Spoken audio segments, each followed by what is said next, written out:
All attempts to get an interview from the Department of Corrections failed. However, Major Richard Rees, the Commissioner of Corrections at the time the book was published, said there was no official reports on sexual activities in Jamaican prisons. I have seen where people have made improper advances and create a problem, Major Rees conceded in the book.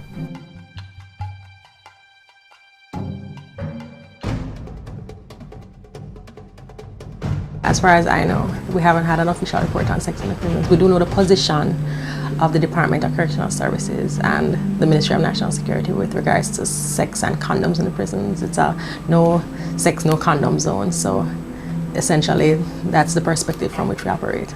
Sexual activities are rampant in our prisons. We weren't brief about this, but we were aware of these things. So we take all the necessary precaution to keep ourselves free from this type of behavior through prison system. Yes, sex is happening in our male prisons in Jamaica today. It is very rampant. How a man would communicate with a female, you don't expect a man to communicate with a male that way. My first encounter was when mentally ill persons, people who have not spoken for years, were having signs of sexually transmitted disease. Further investigation would have led that these men have been incarcerated for years. They didn't enter prison with sexual transmitted disease. And for somebody to be having a penal discharge and to be having swelling, infectious areas of the anus. When you're locked up and a gay block with gays are locked up, homosexuals are on your block, it's not that one individual spend time into that house by himself. He's there with another homosexual.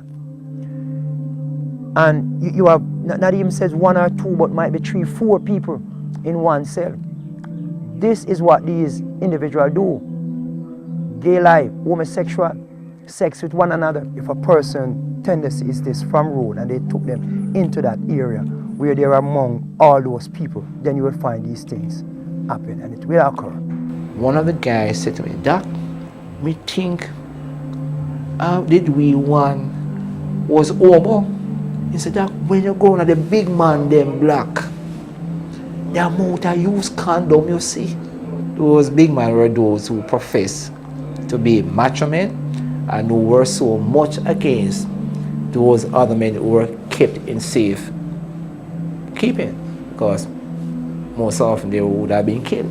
A person would complain about being injured, their back being injured, or they got a fall 10 years ago and now develop a urethral discharge, and you would know definitely that it was due to sexual activity. I saw that kind of touch and smile and playing. You just know that that relationship is a little bit strange or off. I have seen one of the most startling sites whereby I was like a counselor among 3 inmates who were lovers, and I did this interview in front of a superintendent. There was one who was like a cha-cha boy, one who he was used as a domestic person. He would wash, cook, and there was another one who has money. So the one with less fortune was saying to me, reporting to me that he was being used, and that the other guy who was more flamboyant didn't love him. I mean, it was sad, sickening, most would say, but it was reality. It's not something that hides in prison. It is happening inside prison. Sex, yeah. Because in different eras, you have different inmates. A long-term man set on a long-term block.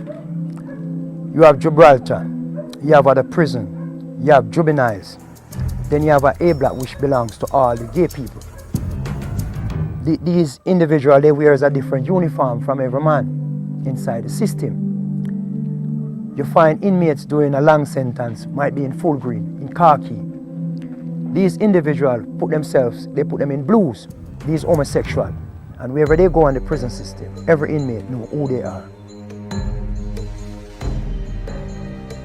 The persons who were involved in sex, they were of a typical characteristic. Young, not the hardcore type of criminal. They were gunmen, all right, or charged for anything. They were there for simple crime, simple larceny, petty theft, petty stuff. Just imagine you have 4 or 5 persons to a cell. People who were considered to be hardcore criminals, and a young 22-year-old or even an older man who is much of a weakling will be there. How it would start, it's not just a direct forced entry. What they will do is to offer protection. You've been in an institution where you see such roughneck looking men around you, all of a sudden there comes a guiding star. I am protecting you. So in the long run, who are you who is being protected to say no when favors sexually are being asked for? And that is a sort of situation that many inmates find themselves in. That same weakling later on, if he's there for a long period, practices that type of protection mechanism. So that practice is being passed on. Presenting that to some inmate inside there where have a male having sex with another male, that could cost you your life. It's not like today where it's now the norm or it's now becoming a way of life. Back in my day, it was never, because if you were known to be that, it was hidden. Right now, everybody have come out of the closet and, you know, it's all accepted as a way of life. A man will find himself out of grounds, come out of bound. And yes, he's going to be shaken. He's going to. Because you see, in Jamaica, we have this inside of us from our children. It's not something that we indulge. We lift up. We don't give this play.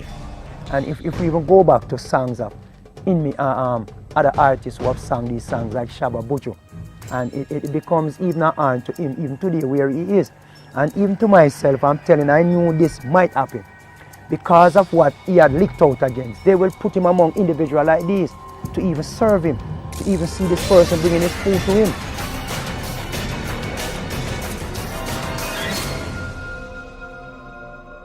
You have to be quite observant to pick up signs. You will observe somebody being placed before you and then sitting. They are very careful how they move. There is either back pain, back due to trauma, or trauma of the anus. Or you might say probably a man might have hemorrhoids, pile, active pile, so it takes time to sit. That would most time accompanied by a smell.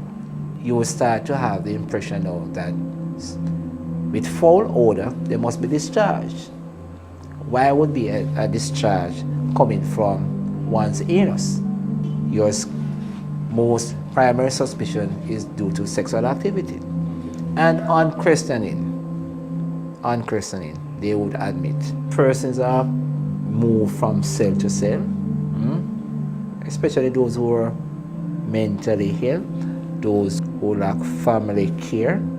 There are persons who will spend 3 or 4 years in jail or prison, and not one family member turns up because the boy get too much trouble. The boy have to turn him there, make government look about him. And so people would sell them soul for a pound of rice, for a shoes, for a brief, right? And so as a result of that, you have prostitution, you have sex slave, you have gang rape, and you have consensual sex. And as a result of that, it's a small community. As an observant doctor, you must suspect that these are activities which need to be treated and need careful management. It is more the rape that I'm afraid of more than anything is. Many of these things are not discussed. It is happening, it is in the system, it is not any old story.